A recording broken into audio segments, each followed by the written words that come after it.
Hello, नमस्कार दोस्तों। दोस्तों, हमने पढ़ना शुरू किया था भारतीय संविधान, जिसमें हमने आपके लिए बताया था कि हमारे संविधान में 22 भाग हैं। उन्हीं 22 भागों में मैंने भाग 1 और भाग 2 पढ़ा दिया था। दोस्तों, भाग 1 में मैंने आपको बताया था संघ एवं राज्य क्षेत्र के बारे में। दोस्तों, भाग 1 में संघ एवं राज्य क्षेत्र के बारे में मैंने आपको बता दिया था। इसमें बात की थी अनुच्छेद 1 से 4 तक के अनुच्छेदों को इसमें पढ़ा था। इसके बाद भाग 2 पढ़ा था। भाग 2 में मैंने आपको बताया था नागरिकता के बारे में। इसमें अनुच्छेद 5 से 11 तक के अनुच्छेदों को पढ़ चुके थे। उसी क्रम में आज हम शुरू करेंगे भाग 3।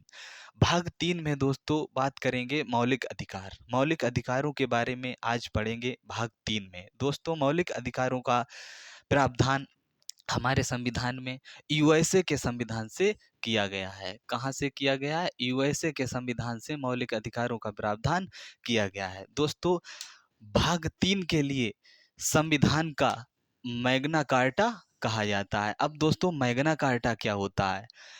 1215 ईस्वी में एक ब्रिटिश राजा हुआ करते थे जिनका नाम था किंग जॉन।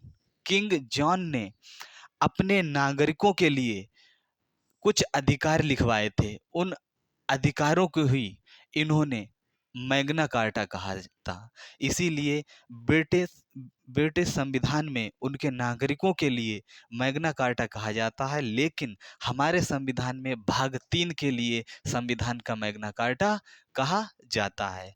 दोस्तों, भाग 3 में हम मौलिक अधिकार पढ़ेंगे। इसमें बात करेंगे अनुच्छेद अनुच्छेद 12 से तक के अनुच्छेदों को भाग 3 में पढ़ेंगे। आर्टिकल 12 से लेके 35 तक के अनुच्छेदों के लिए भाग 3 में पढ़ेंगे। दोस्तों, आपसे अगर पूछा जाए कि सबसे पहले मौलिक अधिकारों की मांग किसके द्वारा की गई थी, तो आप बताएंगे कि सबसे पहले मौलिक अधिकारों की मांग एनी बेसेंट के द्वारा की गई थी। लेकिन ये मांग जो थी वो मौखिक रूप से की गई थी। अंग्रेजों से एनी बेसेंट ने मौलिक अधिकारों की मांग की थी, लेकिन मौखिक रूप से की थी। उन्होंने कोई लिखित रिपोर्ट नहीं दी थी अंग्रेजों के लिए। इसके बाद मौलिक अधिकारों की मांग मोतीलाल नेहरू द्वारा की गई थी। इन्होंने एक लिखित मांग की थी। अगर आपसे पूछा जाए कि मौलिक अधिकारों की लिखित मांग किसके द्वारा की गई, तो आप बताएंगे मोतीलाल नेहरू। मोतीलाल नेहरू के द्वारा मौलिक अधिकारों की लिखित मांग की गई। इन्होंने 1928 ईस्वी में एक रिपोर्ट पेश की जिसके लिए कहते हैं नेहरू रिपोर्ट। मोतीलाल नेहरू ने 1928 में नेहरू रिपोर्ट पेश की।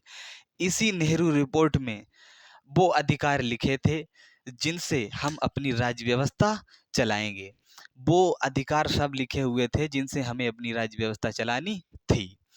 इसके बाद कांग्रेस ने मौलिक अधिकारों की मांग 1931 में की थी। जब कांग्रेस का कराची अधिवेशन हुआ था, कराची अधिवेशन में कांग्रेस के द्वारा 1931 में मौलिक अधिकारों की मांग की गई थी। कराची अधिवेशन की अध्यक्षता कर रहे थे सरदार वल्लभ भाई पटेल। सरदार वल्लभ भाई पटेल के द्वारा कराची अधिवेशन की अध्यक्षता की गई।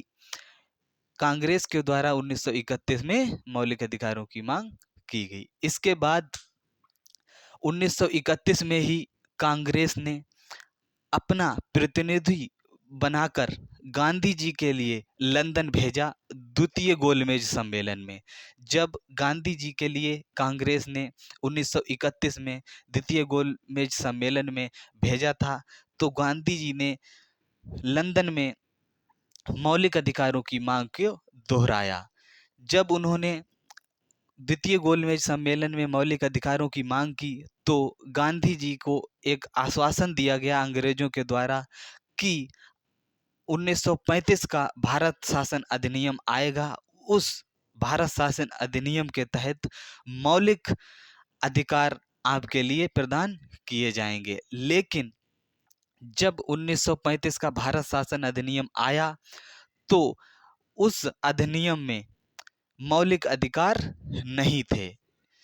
दोस्तों इसके बाद जब हमारा संविधान बना 26 जनवरी 1950 को, तब पंडित जवाहरलाल नेहरू ने एक समिति बनाई जिसका नाम था तेज बहादुर सप्रू समिति।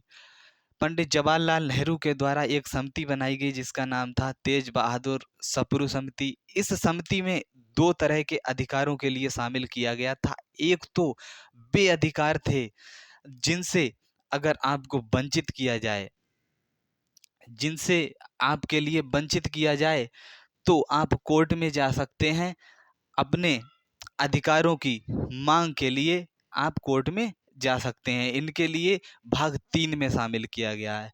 लेकिन दोस्तों एक वो अधिकार थे जिन जिनसे अगर आपको वंचित कर दिया जाए तो आप कोर्ट में उन अधिकारों की मांग नहीं कर सकते हैं। उन्हें कहते हैं डीपीएसपी, जिन्हें कहते हैं राज्य के नीति निर्देशक तत्व। इन्हें भाग 4 में शामिल किया गया है। दोस्तों अब हम बात करेंगे, अभी मैंने आपको बताया अनुच्छेद 12 से 35 तक के अनुच्छेदों को हम भाग 3 में पढ़ेंगे। अब बात करेंगे अनुच्छेद 12 की। अनुच्छेद 12 में राज्य की परिभाषा के बारे में बताया गया। दोस्तों अब राज्य वो नहीं है, मैंने आपको बताया था कि हमारे देश में 28 राज्य हैं और 8 केंद्र शासित प्रदेश हैं। उन राज्यों की बात यहाँ पर नहीं होगी।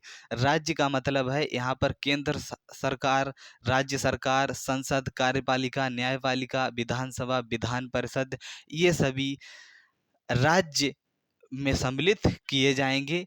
हम उन राज्यों की बात नहीं करेंगे। दोस्तों अब बात करेंगे अनुच्छेद 13 की। अनुच्छेद 13 में कहा गया है कि मौलिक अधिकारों के विरुद्ध बनी विधि का निलंबन। इसका मतलब है कि अगर कोई भी राज्य या संसद ऐसा कोई कानून बनाता है जिससे किसी भी व्यक्ति के मौलिक अधिकारों को हानि पहुंचती है, तो संसद के पास ये अधिकार है कि वह उस कानून को रद्द कर सकती है। दोस्तों अनुच्छेद 32 के तहत सर्वोच्च न्यायालय के पास यह अधिकार है कि वह रिट जारी कर सकता है। अनुच्छेद 32 में सर्वोच्च न्यायालय के पास ये अधिकार है कि वह रिट जारी करके उस कानून को रद्द कर सकता है। दोस्तों 24वां संविधान संशोधन 1971 हुआ था। उस संविधान संशोधन में कहा गया था कि अनुच्छेद 13 में कोई संशोधन नहीं किया जा सकता है। 24वें संविधान संशोधन में कहा गया कि अनुच्छेद 13 में कोई संशोधन नहीं किया जा सकता है। दोस्तों हम सब जानते हैं कि हमारे लिए 6 तरह के अधिकार दिए गए हैं। पहला समानता का अधिकार, दूसरा स्वतंत्रता का अधिकार, तीसरा शोषण के विरुद्ध अधिकार, चौथा धार्मिक स्वतंत्रता का अधिकार, पांचवा सांस्कृतिक एवं शैक्षणिक अधिकार और छठा है संवैधानिक उपचारों का अधिकार। हमारे लिए ये 6 तरह के अधिकार दिए गए हैं। दोस्तों समानता का अधिकार, इसमें हम बात करेंगे अनुच्छेद 14 से 18 तक के अनुच्छेदों को हम समानता के अधिकार पढ़ेंगे। इसके बाद है स्वतंत्रता का अधिकार। इसमें अनुच्छेद 19 से 22 तक के अनुच्छेदों की बात करेंगे। इसके बाद है शोषण के विरुद्ध अधिकार। इसमें हम बात करेंगे अनुच्छेद 23 से 24 तक के अनुच्छेदों को। आगे लिखा है धार्मिक स्वतंत्रता का अधिकार। इसमें बात करेंगे अनुच्छेद 25 से 28 तक के अनुच्छेद। सांस्कृतिक एवं शैक्षणिक अधिकार, इन अधिकारों में हम बात करेंगे 29 से 30 तक के अनुच्छेदों को। और संवैधानिक उपचारों का अधिकार, इसमें बात करेंगे अनुच्छेद 32। अनुच्छेद 32 में हम बात करेंगे संवैधानिक उपचारों का अधिकार। दोस्तों अभी मैंने आपको बताया था कि समानता का अधिकार, समानता का अधिकार, इसमें मैंने बताया था आपको 14 से 18 तक के अनुच्छेदों की बात करेंगे हम। इसी क्रम में अनुच्छेद 14 में कहा गया है कि विधि के समक्ष समानता। विधि के समक्ष समानता का मतलब है कि कानून के आगे सभी लोग समान हैं, मतलब बराबर हैं। कानून के आगे सभी लोग समान या बराबर माने जाएँगे, लेकिन एक अपवाद है। अपवाद में कहा गया है कि अनुच्छेद 61 के तहत राष्ट्रपति और राज्यपाल कानून के आगे समान नहीं होंगे, ये कानून के आगे बराबर नहीं होंगे। दोस्तों अब बात करेंगे अनुच्छेद 15 की। अनुच्छेद 15 में कहा गया है कि धर्म, जाति, मूलवंश, लिंग और जन्म स्थान के आधार पर भेदभाव पर प्रतिबंध। दोस्तों अनुच्छेद 15 में कहा गया है कि धर्म, जाति, मूलवंश, लिंग और जन्म स्थान के आधार पर किसी भी व्यक्ति के साथ भेदभाव नहीं किया जाएगा। इसके बाद अगला अनुच्छेद है अनुच्छेद 16। अनुच्छेद 16 में कहा गया है लोक नियोजन में अवसर की समानता। लोक नियोजन में अवसर की समानता का मतलब है कि सरकारी पदों पर सभी लोगों के साथ समान व्यवहार किया जाएगा। लेकिन अनुच्छेद 16(4) के तहत कहा गया है कि अनुसूचित जाति और अनुसूचित जनजाति को पदों में आरक्षण का प्रावधान किया गया है। दोस्तों अनुसूचित जाति और अनुसूचित जनजाति के लोगों को पदों पर आरक्षण दिया जाता है। अगला अनुच्छेद है अनुच्छेद 17। अनुच्छेद 17 में कहा गया है अस्पृश्यता का अंत। अस्पृश्यता का अंत का मतलब है कि छुआछूत का अंत। दोस्तों किसी भी व्यक्ति के साथ छुआछूत का भेदभाव नहीं किया जाएगा। हमारे देश में अब छुआछूत का अंत कर दिया गया है। दोस्तों अगले अनुच्छेद में कहा गया है अनुच्छेद 18। अनुच्छेद 18 में कहा गया है उपाधियों का अंत।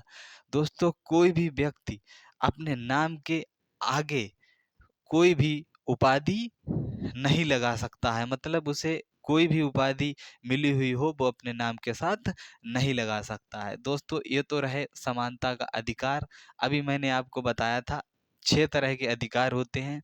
इसी क्रम में अब हम आगे के अधिकारों को नेक्स्ट क्लास में पढ़ेंगे। अगर आपके लिए हमारी यह क्लास अच्छी लगी हो तो हमारे चैनल के लिए सब्सक्राइब करना और लाइक करना। जय हिंद।